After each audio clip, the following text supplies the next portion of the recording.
How is it possible that in a world where nearly everything is at our fingertips, endless information, entertainment, instant connection, we feel emptier and more unmotivated than ever?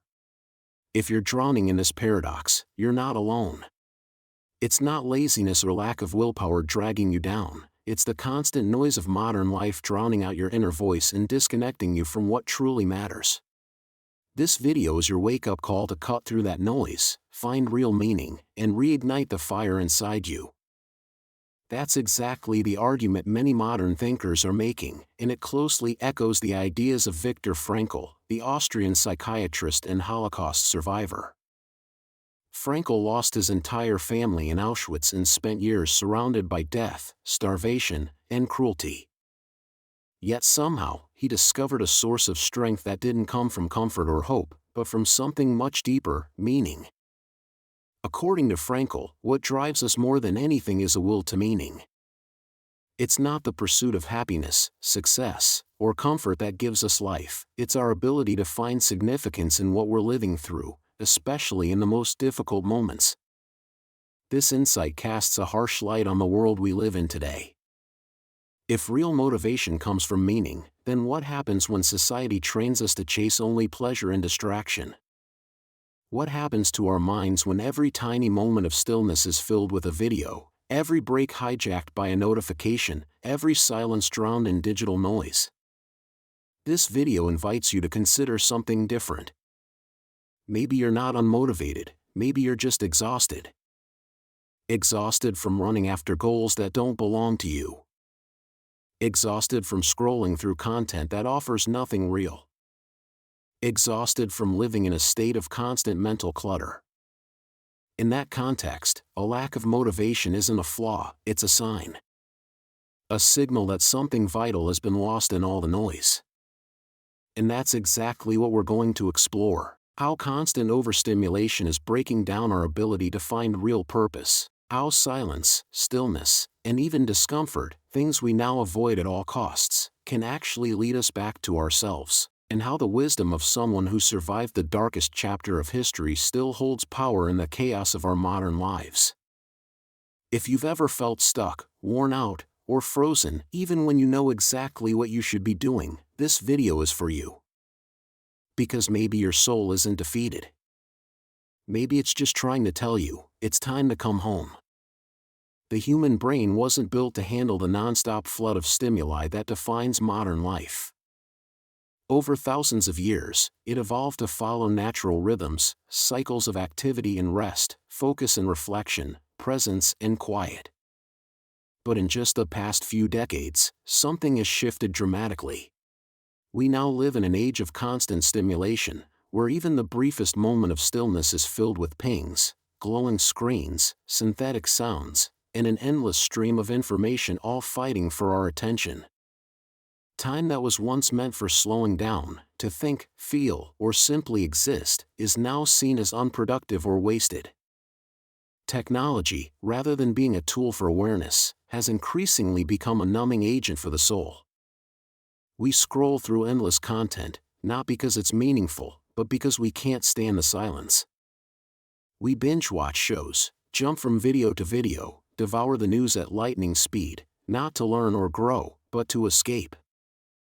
Escape from what? From ourselves. And this kind of behavior has real consequences. Dopamine, the chemical tied to pleasure and motivation, is constantly triggered by these tiny bursts of digital stimulation. But those bursts are shallow and artificial.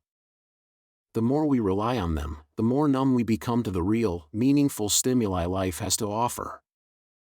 Things that used to light us up, like deep conversations, creative work, or peaceful walks, start to feel dull. Our brains, hooked on novelty and instant rewards, slowly forget how to appreciate what's deep, slow, and truly meaningful. This is the hidden root of modern-day demotivation. Easy pleasure drains real drive. When every small pause is instantly filled with a digital hit of reward, we slowly lose our capacity for deep desire.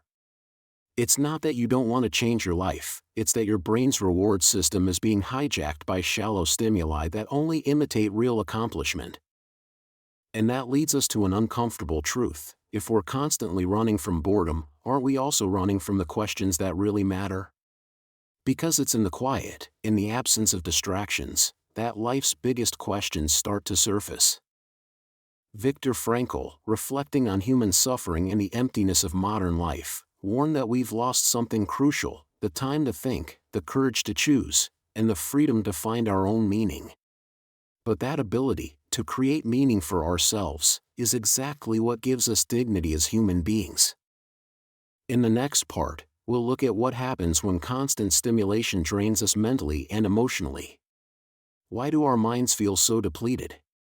And what exactly do we lose when we lose the ability to reflect? If this content spoke to you, feel free to subscribe and stay with us. It means a lot to have you here. So, what happens to a mind that's never given a break, never allowed to just be, without stimulation, without pressure, without distraction? The answer is simple, but heavy: it falls apart.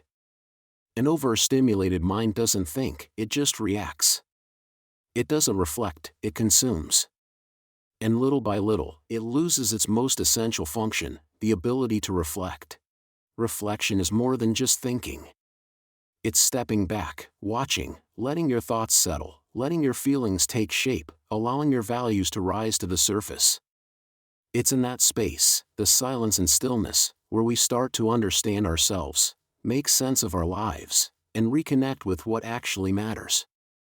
But when every second is interrupted by another notification or piece of content, that space disappears. In its place, we're left with a restless, anxious mind that struggles to focus, let alone search for meaning. The overwhelmed mind doesn't seek clarity, it seeks escape. And that's the danger. Because when all we want is relief, we become hooked on whatever gives us a quick fix: social media, food, porn, shopping, overworking, anything that numbs the discomfort, even if it slowly destroys our long-term well-being.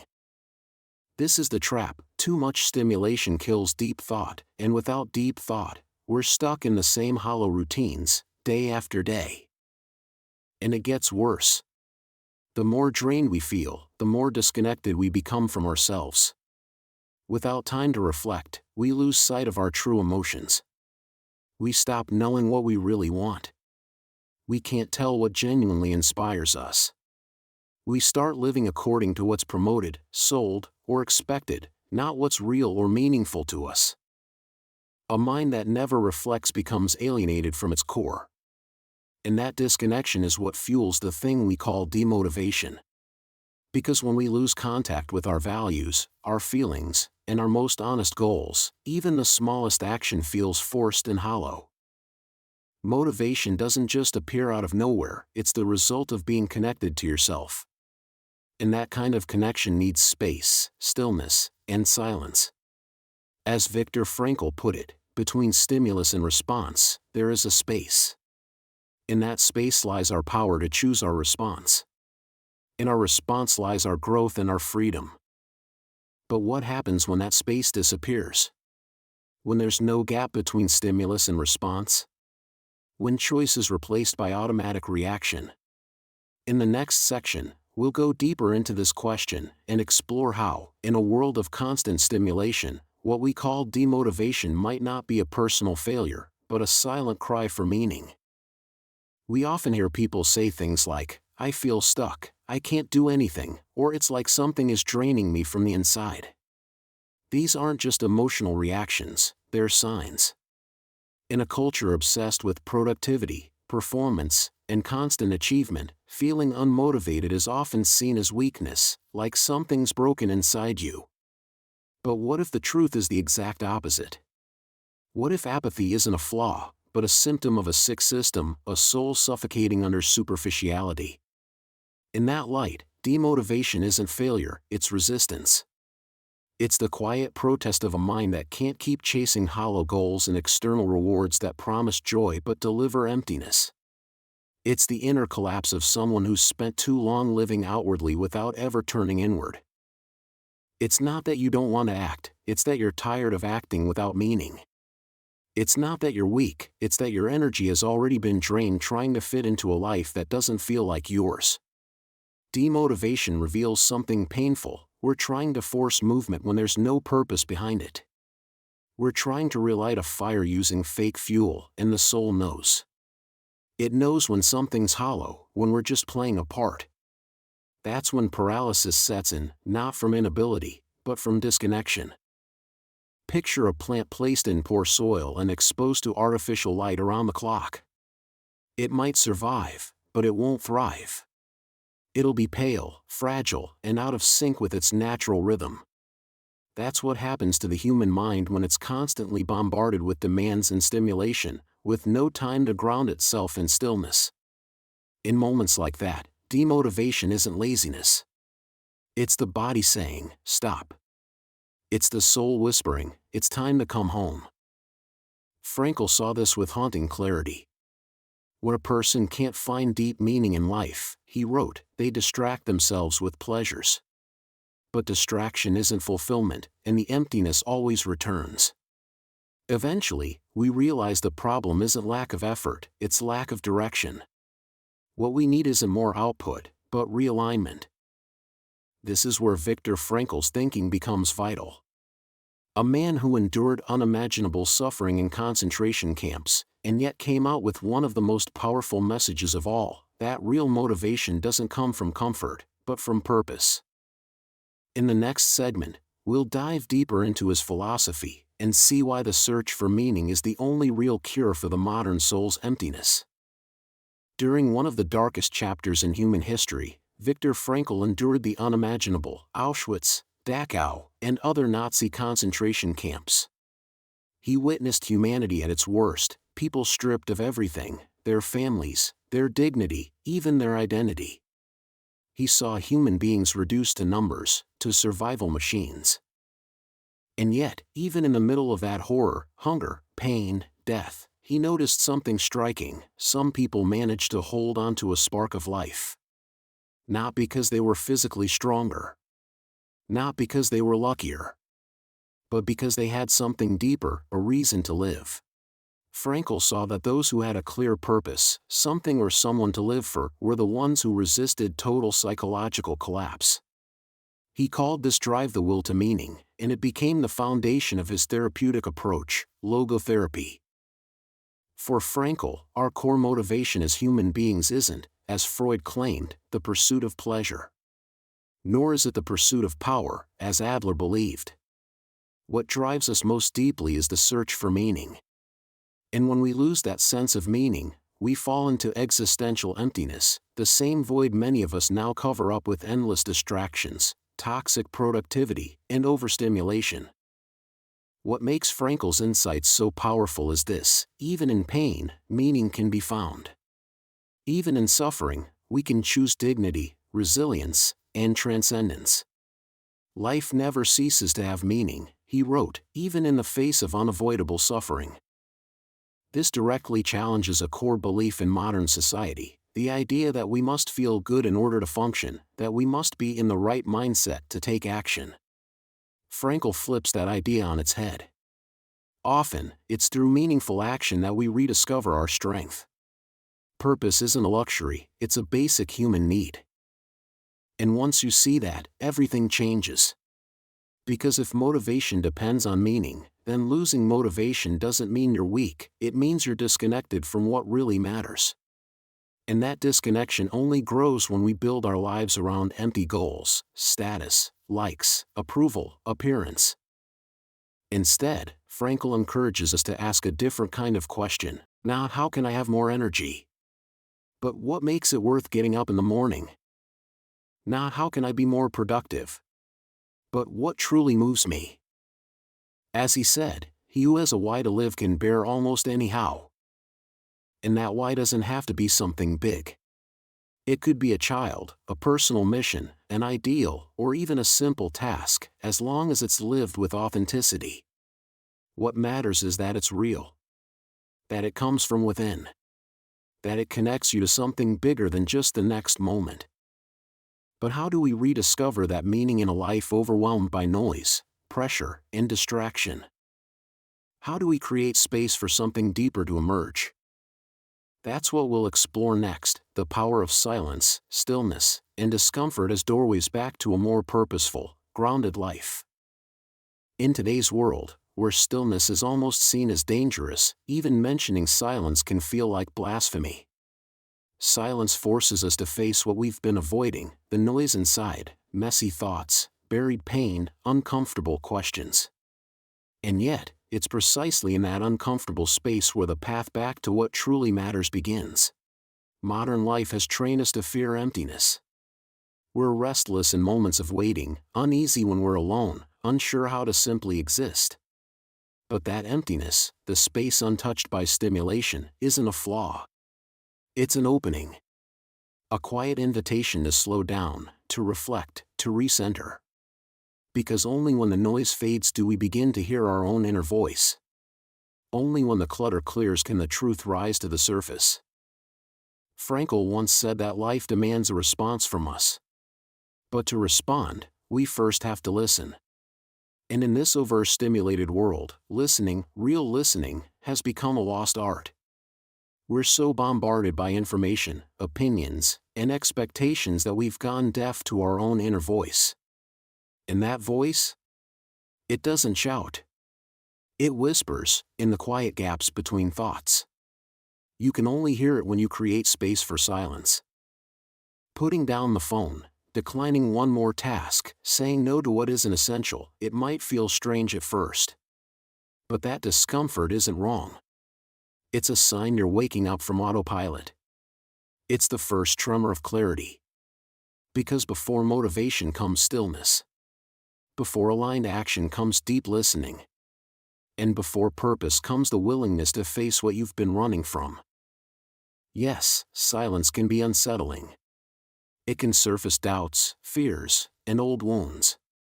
But it can also remind you of what you've forgotten: your core values, your true desires, your untapped direction. The discomfort we feel in stillness isn't the enemy, it's the beginning of healing. In that space, your soul, buried under layers of noise, starts to speak truths you've ignored for far too long. As Viktor Frankl wrote, each of us has to find in his own life a unique meaning, a mission that is his. No life can be replaced. No destiny can be repeated. Each one is irreplaceable. But how can you hear that mission? How can you recognize your calling, if you never stop long enough to listen? In the final part of this series, we'll explore the most crucial step: how to turn silence into meaningful action. How to rise from apathy, not by chasing new distractions, but by honoring your deeper purpose. Because real motivation doesn't come from stimulation. It begins when you stop running and finally decide to live with intention. Eventually, there comes a moment when autopilot breaks. A moment when the emptiness inside gets louder than the noise outside. When exhaustion can no longer be numbed by another scroll, another video, another task. And that moment, however painful, is also the turning point. This is the breaking point, and, strangely enough, it's also where real change begins.